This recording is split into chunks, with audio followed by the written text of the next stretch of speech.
The letter hit me like a brick to the chest. $10,000 in back rent. My parents wrote, due by next month. I was 24 scraping by in a cramped apartment, and they thought I owed them for the bed I slept in as a kid. Meanwhile, my 17-year-old brother, Ethan, was strutting around in brand new Jordans, clutching the latest iPhone, courtesy of mom and dad's endless generosity. I grew up in a house where love was a ledger, and Ethan was the golden child who never paid a dime. Me, I was the afterthought, the one who washed dishes to earn my keep while Ethan got a free pass to play video games. The unfairness burned, but I thought I'd escaped it when I moved out at 18. Now, 6 years later, this letter dragged me back into the mess. Back rent for what? The lumpy mattress in my childhood bedroom, the dinners I cooked for the family, I could still hear mom's voice. Ethan's sensitive, Lila. He needs more support. Sensitive. My foot. He was a master manipulator, and they fell for it every time.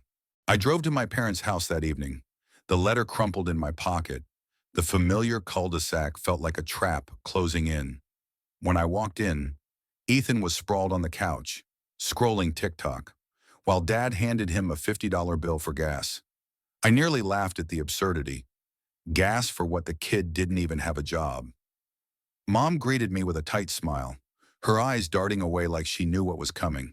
Lila, we need to talk about your contribution, Dad said, gesturing to the dining table. There it was, the same table where I'd spent hours doing homework while Ethan played Fortnite upstairs.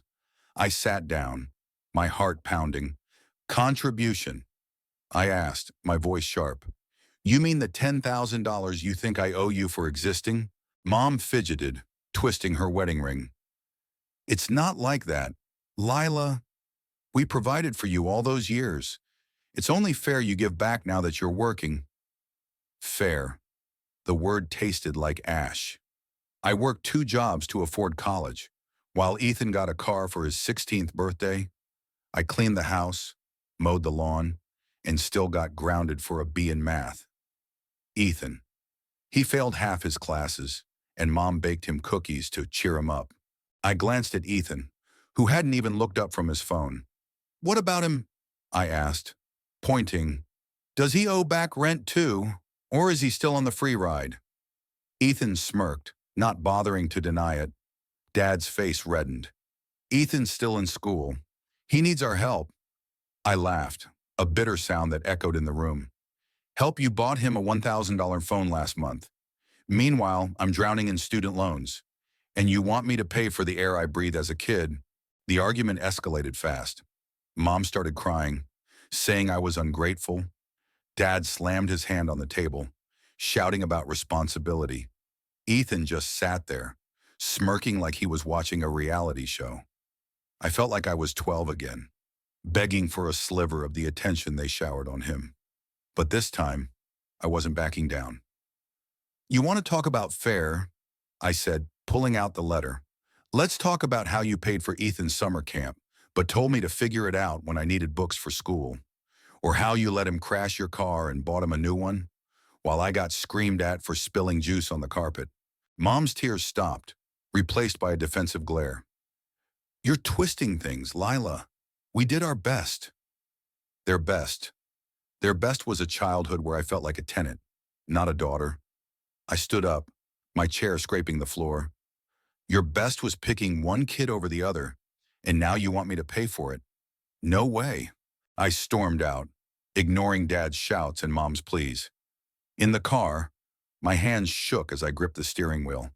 Part of me wanted to go back, to scream until they understood.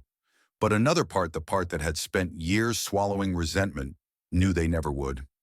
Ethan was their son, and I was just a shadow they expected to clean up after him. Days passed, and the silence from my parents was deafening. I half expected an apology, but instead, I got a text from Ethan. Stop being dramatic. Just pay it. I blocked his number. Then, a week later, Mom called. Her voice was soft, hesitant. Lila, can we talk? I agreed, but only if we met somewhere neutral. We settled on a coffee shop, the kind of place where the hum of strangers could drown out the awkwardness. She looked older than I remembered, her eyes heavy with something like regret. "We didn't mean to hurt you," she said, stirring her latte. "We just—" Ethan needed more. He's always been so fragile. I wanted to scream that I was fragile too, that I was a kid who needed love, not a live-in maid, but I stayed calm. "Mom, you made me feel like I didn't matter, and now you're charging me for it. How is that fair?" She didn't have an answer. For the first time, she just listened. I told her about the years of feeling invisible, the nights I cried myself to sleep because I wasn't enough. I told her about the $10,000, how it felt like a slap after everything I'd done to survive on my own. She didn't cry this time. She just nodded, her face crumpling like she was seeing me for the first time. Dad wasn't at the meeting, but Mom said she'd talk to him. A few days later, I got another letter. This one wasn't a bill. It was an apology, short, clumsy, but real. They dropped the back rent demand. They admitted they'd been unfair, that they'd let Ethan's needs overshadow mine. It wasn't perfect, but it was a start. They even offered to pay for a therapist, someone to help us untangle the mess of our family. I didn't forgive them right away.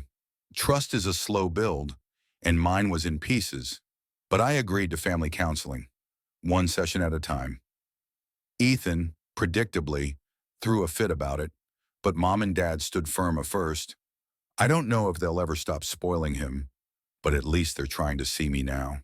Looking back, I realize this isn't just about money. It's about value, about who gets to be loved and who has to earn it. I spent years thinking I was the problem, but now I see it. I wasn't invisible.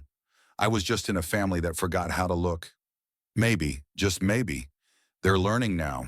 What do you think, were my parents wrong to demand back rent, or was I too hard on them? Share your thoughts. I'd love to hear where you stand. And